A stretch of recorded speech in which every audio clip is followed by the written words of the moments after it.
पता था कि ये चिड़िया वृंदावन के सिवा रह नहीं सकती, तो बटुआ में रख दिया और वो चुप शांत बैठी रही भगवत प्रेरित। और वो जब यमुना जी गए तो सोचा अब यमुना जी में स्नान करें, अपने ठाकुर जी को नहावें। तो जे भी नहा करके वो संपुट ऐसे खोला, भर से चिड़िया उड़ी अपने वृंदावन की तरफ। अब वो भागे, हरिराम व्यास जी के पास आए, बोले हमारे ठाकुर जी उड़कर वृंदावन आ गए, हमारे ठाकुर जी चिड़िया हो गए और उड़कर वृंदावन आए। हरिराम व्यास जी कहे देखो जाने का मन नहीं ठाकुर। हरिराम व्यास जी बड़े दुलार से श्री जुगल किशोर की सेवा में तन्मय। अब पूरे परिवार को जब पता चला कि लंगोटी बंद बैरागी हरिराम व्यास जी महाराज ऐसे तो जाया ही करते थे, विद्वता में दिग्विजयी होकर बहुत सी अर्थ राशि लाना, सम्मान पदक लाना, ऐसे ही घर वालों ने सोचा होगा कि वृंदावन भी गए, लेकिन यहाँ तो उल्टा हो गया। पोथी भी बात ही सब लंगोटी बंद भगवान के चरणारविंद में पूर्ण समर्पित। कुटुंब के लोग इनको लिवाने के लिए आए, बहुत समझाया, घेरे बैठे हरिराम व्यास जी। हरिराम व्यास जी ने देखा ये लोग तो हमारी बात ही नहीं सुन रहे, तो कहा देखो हमारा स्नान का समय, हम यमुना जी स्नान करके आ रहे हैं और ये लोग पीछा छोड़ने वाले नहीं। मन में सोचा तो इसी बहाने यमुना किनारे पहुंचेंगे, एकांत होकर जाएंगे, पर वो पीछे पीछे यमुना जी के तट पर गए, बोले नहा लीजिए। हरिराम व्यास जी ने सोचा ये भी चाल हमारी नहीं चली। हरिराम व्यास जी ने कहा आप चाहे हमारे प्राण चले जाएं, पर हम वृंदावन से अब नहीं जा सकते। अपने पुत्रों से, अपनी पत्नी से और जो भी प्रेमी जन आए हुए थे, ये समझाते समझाते दोपहर हो गई। तब ध्यान आया कि श्री जी की तो राजभोग आरती हो गई। धिक्कार है, ये कैसे लोग हैं, हमारी दिनचर्या छूट गई। श्री जी की राजभोग की आरती करके राजभोग का प्रसाद मिलता था। भागे भागे वहां से आए और पश्चाताप करते इन संसारियों के पीछे मैं श्री जी की आरती से वंचित रह गया, प्रसाद से वंचित रह गया। इतने में देखा कि वृंदावन रजोप से भी मेहतरानी बहुत पूज्य है, आप इनको ऐसे मत समझना। जिस दिन यहाँ वृंदावन के रजोप सेवे की सेवा हुई ना, उस दिन ठाकुर जी हम कैसे बताएं कैसे प्रसन्न थे। इनकी चरण रज, इनका चरणामृत आज भी हमारे सिराने रखा है। इनको इस दृष्टि से न देखना कि ये महारानी की निज महल की टहल करने वाली ये मेहतरानी है। पूरा परिवार पीछे था। उन्होंने कहा मैया सुन, राजभोग का प्रसाद ले आई। बोले हाँ राधा वल्लभ जी का मिला है टोकरी में, खोल टोकरी। सब परिवार के उत्तम उत्तम कुल से ऊंचे और ऐसा उनको पकौड़ी उठाई और मुख में डाला, जय राधा वल्लभ लाल। अब संतोष हुआ कि कम से कम प्रसाद तो मिला। ओ अरे महाराज ये क्या कर रहे हो, आप हमारी टोकरी से पा रहे हो। बोले मैया आज तूने कृतार्थ कर। परिवार वालों ने देखा मेहतरानी की टोकरी से और इतने उत्तम कुल के, उनको लगा कि ब्राह्मण तो रह ही नहीं गया, अब ले जाने लायक ही नहीं। एक पकौड़ी सब जग छूट। हरिराम व्यास जी का बड़े समझाने समझ में नहीं आ रहे थे। अब दोबारा किसी ने नहीं कहा कि महाराज ओरछा चलो। हरिराम व्यास जी ने एक प्रसाद की पकौड़ी का चमत्कार कि जो घंटों से हम शास्त्र की बातें समझा रहे थे परिवार वालों की समझ में, उस समय पांडित्य का बहुत बड़ा प्रभाव था। हरिराम व्यास जी ने कहा संसार छूटा। भगवान का प्रसाद कितना महत्वशाली है कि संसार छूट। ये बात समझना बहुत कठिन है। देह का भाव, जाति का भाव, कुल का भाव, सम्मान का भाव, प्रतिष्ठा का भाव, ये छोड़ना बहुत कठिन होता है। परिवार के लोग सोचे कि ये तो भ्रष्ट हो गए, मेहतरानी के एक पकौड़ी सब जग प्रपंच छूट गया। कुटुंब के लोग उल्टे पांव लौट गए। जब ओरछा नरेश महाराज मधुकर शाह जी ने सुना तो उनकी और श्रद्धा हुई, क्योंकि महाभागवत थे। वो लगा गुरुदेव अब जाति कुल लोक मर्यादा के ऊपर उठ चुके हैं। प्रेम धाम में भगवत प्रसाद की महिमा की रक्षा की, भगवत प्रसाद को पाया और सब सीधे बहुत बड़े महाभागवत और महाबली थे।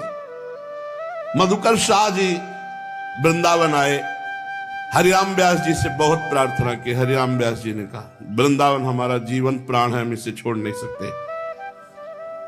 अब उनको कोई उपाय नहीं सूझा तो पता चला कि अगर हरिवंश महाप्रभु कह दे, गुरुदेव कह दे, तो ये आज्ञा नहीं टाल सकते। अतः वह हरिवंश महाप्रभु के पास गए और साष्टांग दंडवत की और कहा महाराज मेरे हृदय में एक प्रश्न है, आप समाधान कर दीजिए। मैं जानना चाहता हूं कि अपना कल्याण करना श्रेष्ठ है या अपने द्वारा हजारों का कल्याण करना श्रेष्ठ है। तो हरिवंश महाप्रभु ने कहा प्रथम पक्ष की अपेक्षा द्वितीय पक्ष श्रेष्ठ है। तब उन्होंने कहा कि महाराज मेरा नाम मधुकर शाह है और हमारे गुरुदेव है हरिराम व्यास जी। अगर ये वृंदावन रहेंगे तो इनका परम कल्याण होगा, लेकिन अगर वो ओरछा पहुंच गए तो लाखों का कल्याण कर देंगे। तो प्रथम पक्ष से द्वितीय पक्ष श्रेष्ठ, इसलिए महाराज आप आदेश कर दीजिए हरिराम व्यास जी को कि वृंदावन से ओरछा चले जाएं। हरिवंश महाप्रभु ने कहा ठीक है। श्री व्यास जी उस समय एकांत सेवन मधुकर शाह जी की बात सुन करके वैष्णव गया और बताया कि गुरुदेव हरिवंश महाप्रभु ने आदेश कर दिया है कि आप वृंदावन से ओरछा चले जाएं और वहां लाखों का कल्याण करें। महाप्रभु हरिवंश चंद्र जी ने कह दिया, राजा को आज्ञा दे दी। हरिराम व्यास जी विचार में पड़ गए कि गुरुदेव की आज्ञा का उल्लंघन नहीं हो सकता। प्राण निकल जाए पर गुरुदेव की आज्ञा को उल्लंघन नहीं हो सकता, और वृंदावन छोड़ के मैं जी नहीं सकता। तो मुख पे कालिक पोती और दौड़ दौड़ करके एक एक वृंदावन के वृक्ष को ऐसे हृदय से लगा के विलाप करते, हा वृंदावन मैं तुम्हारे बिना जी नहीं सकता। अंदर की आसक्ति प्रबल वृंदावन से लिपट कर रो रो कर कहते कि हे वृंदावन के वृक्ष, आप हमारे माता हो, आप पिता हो, आप हमारे भाई हो, आप हमारे बंधु, आप हमारे कुटुंब हो, आप हमारे परिवार हो, आप हमारे इष्ट हो। वृंदावन के रूख हमारे माता पिता सुत बंध, मैं आप लोगों से बिछुड़ कर जी नहीं सकता। हे वृंदावन की लताओं, हे वृंदावन के खगमृग पशु पंछियों, विलाप। और किसी ने जब ये हरिराम व्यास जी की विकलता देखी तो हरिवंश महाप्रभु से बताया कि प्रभु वो तो प्राण छूट जाएंगे आपकी आज्ञा का पालन करने के लिए। वो अगर कदम बढ़ाएंगे तो वृंदावन से बाहर उनका शरीर, केवल प्राण तो यही निकल जाएंगे। हरिवंश महाप्रभु बहुत प्रसन्न। मैं देखना चाहता था कि वृंदावन के प्रति कितना प्रेम है। मधुकर शाह जी हरिराम व्यास जी को बताने गए कि हरिवंश महाप्रभु ने आदेश कर, लेकिन जे ही देखा ये विरह, मुंह में कालिक पोते और वृंदावन साष्टांग दंडवत की ओर कहा, प्रभु गुरुदेव आप प्रसन्न रहिए, मैं कभी भूल ऐसी नहीं करूंगा, कभी नहीं कहूंगा कि आप वृंदावन। और तुरंत वापस हो गए। इस हरिवंश महाप्रभु के समीप जब आए, महाप्रभु ने कहा कालिक क्यों पोत ली? वृंदावन के प्रति इतनी प्रीता है पर कालिक क्यों पोती? तो उनका प्रभु संसार का त्याग करके जब कोई धाम आता है तो उसका मुख उज्जवल होता है, और धाम का त्याग कर जब संसार में जाएंगे तो कालिक पोतनी ही पड़ेगी। प्रभु ये मुख दिखाने लायक नहीं अगर धाम छोड़कर हम संसार में जाए। हरिराम व्यास जी हरिवंश महाप्रभु के प्राणों से भी अधिक थे निष्ठा। देखो यहां दिखाया कि गुरु भी आदेश कर दे तो विकल होकर के उनके आदेश का परिवर्तन करवाना चाहिए। हरिवंश महाप्रभु बहुत प्रसन्न हुए। वृंदावन की विरहाग्नि उनके हृदय में जो जगी, जो एक मुख में कालिक पोत कर चेष्टा। श्री ओरछा नरेश जब गए तब जाकर के महिमा गाई हरिराम व्यास जी, तब उनके परिवार को लगा अच्छा इस कोटि के महापुरुष। तो पूरा परिवार वृंदावन आया। हरिराम व्यास जी से प्रार्थना की कि अब हम एक साथ रहकर जुगल किशोर की सेवा करेंगे। हरिराम व्यास जी ने मना कर दिया। फिर वो सब हरिवंश महाप्रभु के पास गए, प्रार्थना की कि हम सब कुछ छोड़कर पूरा परिवार वैराग्यवान होकर इन्हीं के साथ रहकर ठाकुर सेवा करेंगे, संत सेवा करेंगे। महाप्रभु ने आज्ञा कर दी। संत और भगवंत सेवा की भावना और गुरुदेव की आज्ञा, तो तत्काल अपने परिवार को हरिराम व्यास जी ने स्वीकार कर लिया। संत सुख देन बैठे संग ही प्रसाद लेन, परोसतिया सब भांतिन प्रवीण है। दूध बरताई ले मलाई छिटकाई निज, खीजी उठे जान पति पोषति नवीन है। सेवा सो छुटाए दई अति अनुमनी भई, गई भूख बीते दिन तीन तन छीन है। सब समुझावे तब दंड को मनावे, अंग आभरण बेच साधु जेवे यूं अधीन हुए। हरिराम व्यास जी ने परिवार को स्वीकार किया। अब रोज संत सेवा, जो भिक्षावृत्ति से संत रसिक जन वृंदावन वास करते, सबको सुंदर सुंदर भोग बनाकर पवाना, ठाकुर जी को पवा के उनका प्रसाद पवाना और आग्रह करके संतों को पवाते। एक दिन की बात है, संतों की पंक्ति में हरिराम व्यास जी भी बैठे हुए थे और सब संतों को भोग परोसा जा रहा था। इनकी पत्नी बहुत प्रवीण थी रसोई बनाने में, सुंदर सुंदर भोग पदार्थ, दूध परोस रही थी, पका हुआ दूध। स्वाभाविक मलाई हरिराम व्यास जी के कटोरे में गिर गई। हरिराम व्यास जी ने संतों की तरफ देखा और अपने बहुत क्रोधित हुए और उसी समय कहा कि ये शरीर तुम्हारा पति है, इसलिए इसको मलाई, और हमारे प्रीतम संत जन है, इनको केवल दूध। तुम्हारी अभी भेद बुद्धि है संत सेवा में, जाओ मैं तुम्हारा त्याग करता हूं। जबकि ऐसा कोई भाव नहीं था, स्वाभाविक घटना घटी।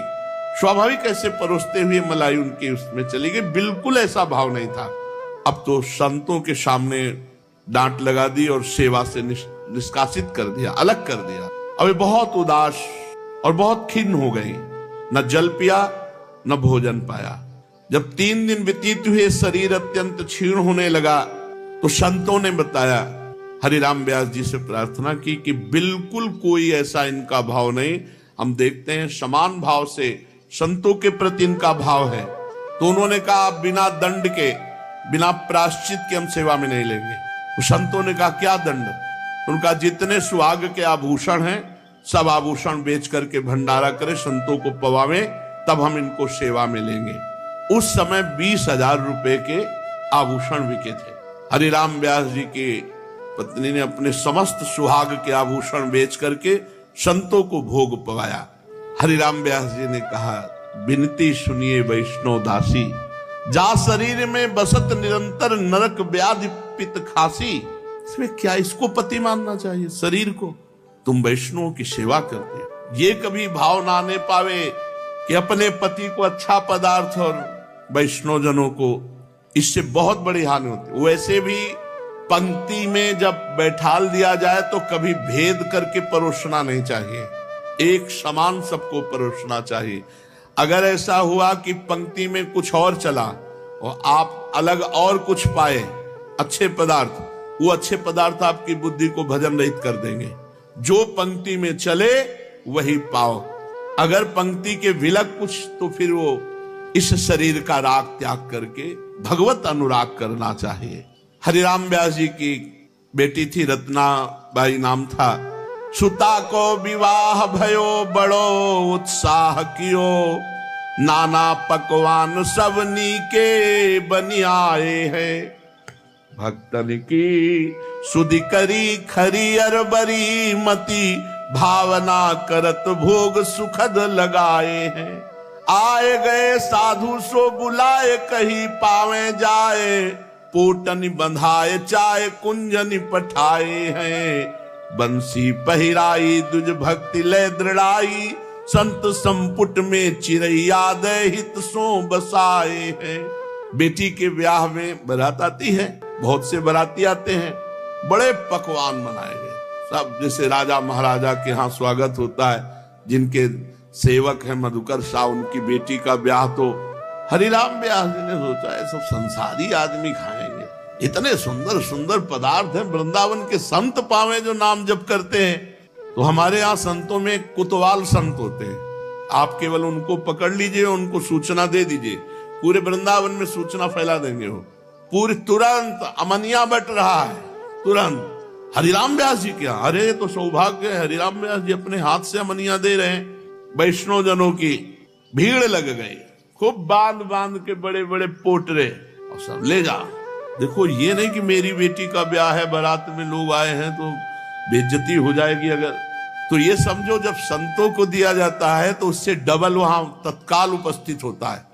सुदामा कुटी के महाराज जी कह रहे थे, संत सेवा का फल बाद में जो मिलेगा वो बात अलग है, तत्काल प्रभाव आपको दिखाई दे, तत्काल। सच्ची मानना, तत्काल, हम इस बात की परीक्षा की, तत्काल उसका प्रभाव दिखाई देगा आपके हृदय में बाहर।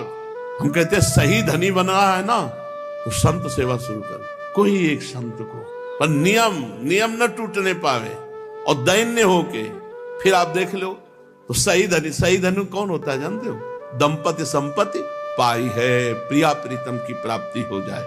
अब संतों को पोटली बंधवा करके दे दी, तो क्या बराती भूखे रह गए?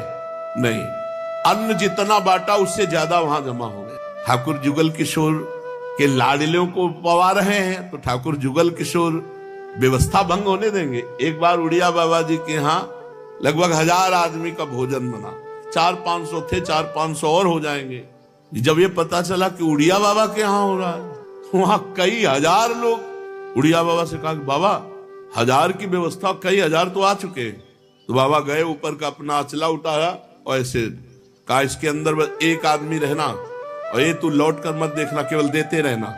सब पा गए, फिर भी भंडारा बचा रहा। क्या वस्त्र में बाबा के था? वस्त्र में नहीं, संकल्प में अन्नपूर्णा साक्षात विराजमान हो गई।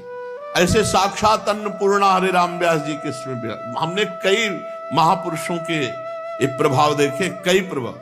नारदानंद सरस्वती जी नैमी सारण के जा रहे थे, कहीं उनका प्रवचन था, रास्ते में इंजन बैठ गया गाड़ी का, बंद, स्टार्ट ही नहीं, जंगल, और रात होने जा रही थी। उनका स्वामी जी अब क्या हो सकता है, यहाँ तो पता ही नहीं कि कितनी दूर में कहाँ क्या है, और अंधेरा होने को है, कोई मिलेगा नहीं, अब क्या होगा। स्वामी जी ने ऐसे दंड पकड़ा, नारायण नारायण नारायण, और ऐसे लगाया सामने इंजन की तरफ और कहा चलो, और नारायण, गाड़ी चल पड़ी। और जहां वहां पहुंच गए, नियत स्थान, दंड हटाया, इंजन बंद।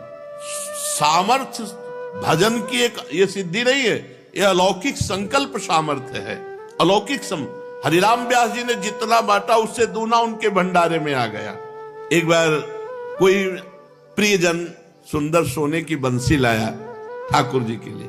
बंसी धारण कराने की चेष्टा की तो ठाकुर जी का कर कमल का जो छेद था वो पतला और बंसी मोटी थी। वो बार बार प्रयास कर रहे थे कि भगत बड़े भाव से लाया, स्वर्ण की बंसी धारण करवा दे। बहुत ध्यान से सुनना, तो जोर लगा दिया, जोर, तो ठाकुर जी की अंगुली छिल गई और रक्त प्रवाह होने लगा। हरिराम व्यास जी ने एकदम, अरे मतलब समझ रहे हो, जोर कर दिया तो रक्त प्रवाह होने। शिष्य ठाकुर जी लाला बाबू के कई लोगों ने कहा कि प्राण प्रतिष्ठा हो गई, ठाकुर जी आ गए? बोले हाँ ठाकुर जी है। बोले कैसे प्रमाणित करें? बोले हम कह रहे हैं हमारे ठाकुर जी आगे। चंद्रमा आगे लगता है, श्याम चंद्रमा, क्या उनका नाम, बलराम जी ने हमें दर्शन भी कराए। तो माखन लिया, ऐसे मस्तक पर रख दिया, थोड़ी देर में पूरा माखन पिघल गया। तो ठाकुर जी विराजमान। जब हम भाव करते हैं, अगर कोई प्रेमी अपने हृदय से ठाकुर को लगा ले, उसी समय प्राण प्रतिष्ठा हो गई। जो मंत्रों से होती है ना, प्रेमियों के हृदय से एक क्षण में, और भाव जब किया जाता है तो शायद देखो ठाकुर जी की अंगुली से रक्त बहने लगा। हरिराम व्यास जी बहुत रुदन करने लगे, तत्काल बंसी अलग रख दी, फिर ठाकुर जी के कर कमल में पट्टी बांधी और बड़ा पश्चाताप किया कि ऐसा भाव विभोर हो करके प्रभु के चरणों में, प्रभु मेरे से गलती हो गई। इतने में देखा कि बंसी कर कमल में धारण किए। कहा अरे प्रभु, बार बार हृदय से लगाया, लाड़िले क्यों इतना परेशान करते? आपको धारणा ही करनी थी तो फिर रक्त प्रवाह क्यों अंगुली से दिखाया? अपने आप भाव था ना कि धारण करा दे, तो जोर लगाया।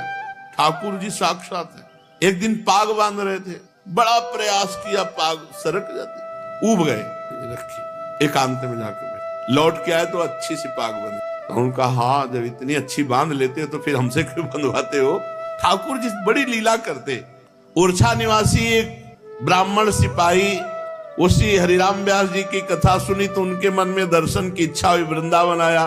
व्यास जी ने उसे प्रसाद पाने को कहा तो कर्मकांडी ब्राह्मण था, उसको याद आ गया कि ओरछा में हमने सुना था मेहतरानी के हाथ से इन्होंने पकौड़ी पाई थी। तो कहा नहीं नहीं, हम अपने हाथ से बना के खाएंगे। श्री व्यास जी ने सीधा लोगे, सीधा कहते हैं भोजन सामग्री, हाँ सब दिया, बढ़िया भोजन बनाया। का घी देसी लाते हैं, जूता में भर के घी ले गए, जूता में घी भर के ले गए, चौके में जाके रख। वो सिपाही भी था, ब्राह्मणत्व से युक्त था, आग बबूला हो गया। हमने तो सुना था आप बड़े विद्वान हो, ये जूता में भर करके। तो उन्होंने कहा पहले जो जल भरा जाता था वो ऐसे आते थे, जो ऊपर से चमड़ा लगा होता है, उसमें जल सुरक्षित ठंडा रहता था। तो उनका ये जो डोल रखे हो इसमें भी चमड़ा है, और जो तुम्हारे शरीर में वो भी चमड़ा ही है, तुम उनको शुद्ध मानते हो? ये मलाशय है, ये मूत्राशय है, ऊपर से चमड़ा केवल ढका हुआ है। और ये जानते हो ब्रजवासियों की चरण रज पड़ी हुई, ब्रजवासियों के चरण का जूता है, अगर इसकी घी की चुपरी खा लोगे तो तुम्हारी बुद्धि शुद्ध हो जाएगी। कर्मकांड का अभिमान लिए हो, इसमें जानते हो ब्रजवासियों की, संतों की चरण रज से युक्त ये ब्रज का जूता है। एक बार एक महापुरुष अपने परिकर के साथ बैठे थे, तो एक ब्रजवासिनी बच्चा साथ लिए थी और इधर छाछ लिए थी, तो ऊपर पादुका, उसके ऊपर रोटी, तो सब हंसने लगे।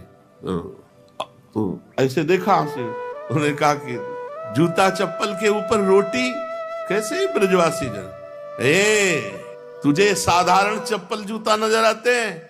कई वर्ष से ब्रजरज में घस रहे हैं, ब्रजरज लगी हुई है, तुम्हें ऐसे समझ में? ये महत्ता कौन समझेगा?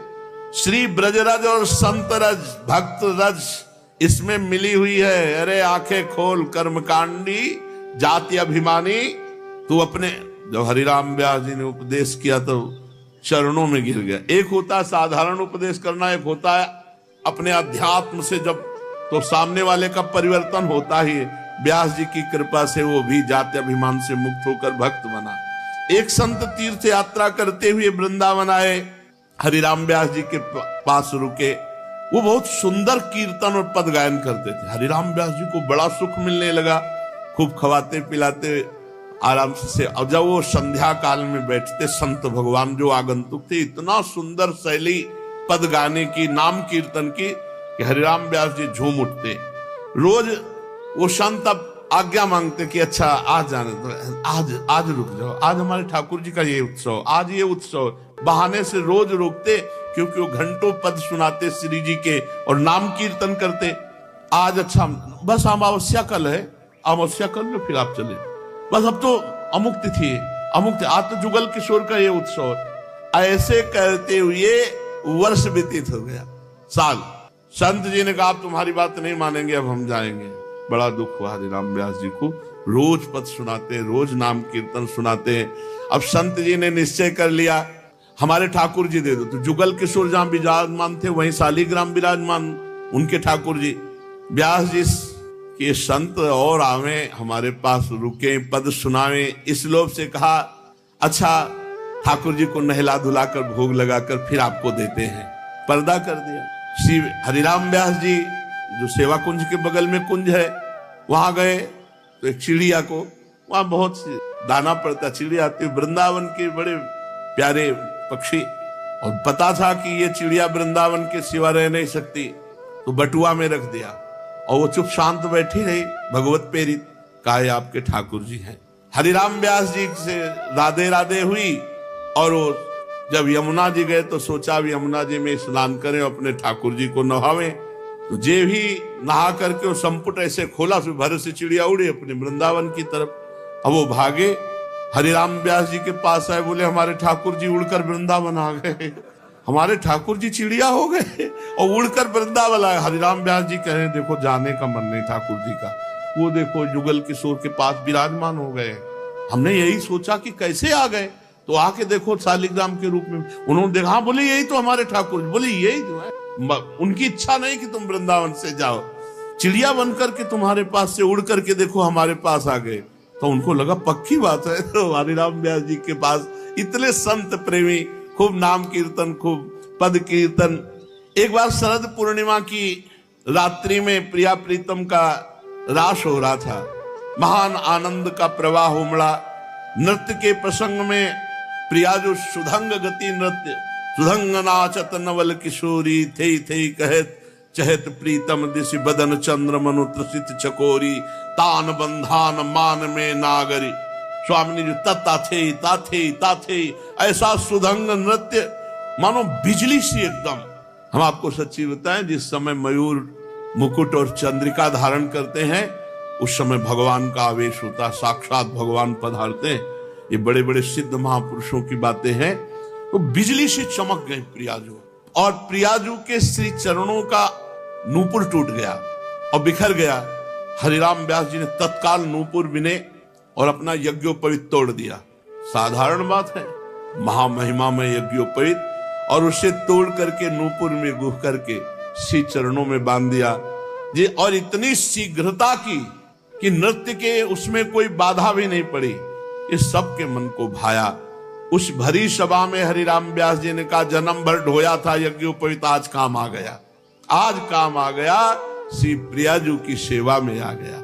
हरिराम व्यास जी भक्तों को इष्ट मानते, भक्त ही इनके परम इष्ट थे। ये जब बात सुनी किसी महंत ने तो सोचा कि केवल नाम ही है इनका ऐसा कि भक्त इष्ट मानते हैं, जरा इनमें है भी इष्ट भाव। तो बहुत बड़ी संतों की जमात लेकर हरिराम व्यास जी के पास आए और आते ही कहा कि हम सब बहुत भूखे हैं। उनकी बात सुनकर व्यास जी ने कहा धैर्य धारण कीजिए, बस ठाकुर जी का मनिया बना, भोग लगाओ, आप सब संतों को पवाया। महंत जी ने सोचा कि भगवान को अपना इष्ट मानते हैं तो ये संतों को इष्ट कैसे मानते हैं। कह रहे ठाकुर जी को भोग लग करके फिर हम आपको अभी पवा रहे हैं, बस आप चिंता मत करो। तो संतों को इष्ट कहा माना, इष्ट तो प्रिया प्रीतम को माना, जुगल किशोर को माना। ये ऊपर से बात है कि भक्त इष्ट हैं, लेकिन इष्ट तो प्रभु को मानते हैं, भक्त को कहां मानते हैं, क्योंकि प्रभु का भोग लगा करके संतों को। महंत जी ने जब भगवान के भोग की बात सुनी तो उन्होंने कहा नाभाजी ने जो कहा है कि हरिराम व्यास जी के इष्ट भक्त हैं, मुझे अब संशय है। उन्होंने मन में श्री व्यास जी के भाव पर शंका की, इतने में भगवत प्रसाद आ गया। श्री व्यास जी ने बड़े भावपूर्वक कहा आप सब संत विराजिए और भगवत प्रसाद पाइए। महंत जी 2-4 ग्रास प्रसाद पाकर उठ गए, बहुत पेट में मानो पीड़ा हो गई हो। तब व्यास जी ने उनकी पत्तल समेट ली और बोले अहो संत कितने कृपाल होते हैं, कितना प्रसादी छोड़ा कि आज आनंद आ जाएगा। और कहा कि लाओ अमनिया, और अमनिया मंगाकर कहा महाराज पाइए। महंत जी के होश उड़ गए तो उनका हाँ महाराज, ठाकुर जुगल किशोर जी ने बता दिया है कि आप यही परीक्षा लेने आए हो ना कि भक्त के इष्ट भाव में ये हरिराम व्यास जी रहते हैं या प्रभु के इष्ट भाव में रहते हैं।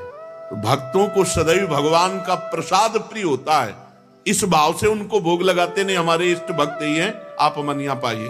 और ये किसी ने कहा नहीं था, तो वो समझ गए पहुंचे हुए महापुरुष हैं, चरणों में गिर गए और आंखों से आंसू बहने लगे कि नहीं प्रभु, उत्तम बात तो है कि भक्तों को जो प्रिय है, तो भक्त हमारे इष्ट हैं, हमारे भक्तों को प्रिय क्या है, भगवान का लगा हुआ भोग। भक्त कभी अमनिया नहीं पा सकता।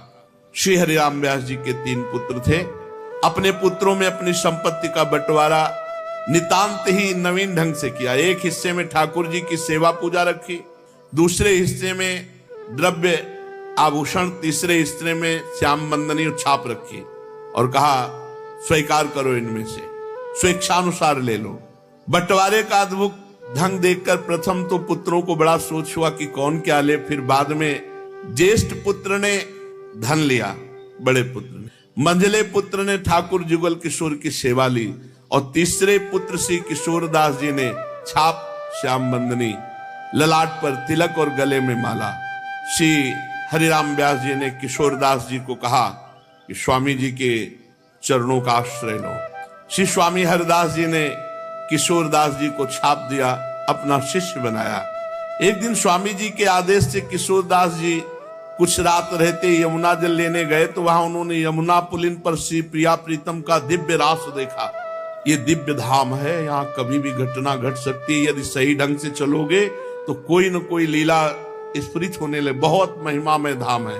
भाव की उमंग में श्री किशोर दास जी ने उसी समय स्वरचित एक पद गाया, जिसे ललितादि सखियों ने तत्काल सीख लिया। और फिर जब भावना में स्वामी श्री हरिदास जी रास क्रीड़ा का ध्यान कर रहे थे तो रास में वही पद श्री ललिता सखी ने गाकर सुनाया, जो स्वामी जी का मन हरण हो गया। रासदास, बिलासदास और किशोर दास, ये 3 पुत्र हरिराम व्यास जी के थे। हरिराम व्यास जी का आज जो पावन, बहुत और भी चरित्र है, पर पावन चरित्र जो श्रवण कथन हुआ, इसमें से सार बात है भक्तों के चरणों का आश्रय, धाम की अनन्य निष्ठा और इष्ट में अतिशय प्रीति होना। भक्तों के चरणों में पूर्ण नमन, धाम की निष्ठा और इष्ट चरणों में प्रीति होना, इसी से जीवन में सब परम लाभ जो हैं, जितनी अध्यात्म की ऊंचाइयां हैं, वो सब आ जाएंगी। बस 3 बात पकड़ लो, भक्तों के चरणों में नमन। कैसे किसी भी संप्रदाय के कोई भी संत महात्मा, गृहस्थ, वैष्णव, तिलक कंठी, तुरंत नमस्कार, ऐसे ग्रीवा हो जाए और इष्ट में प्रीति और धाम की निष्ठा, इसी से सब प्राप्त हो जाता है। शेष चर्चा आगे। श्री राधा वल्लभ लाल की।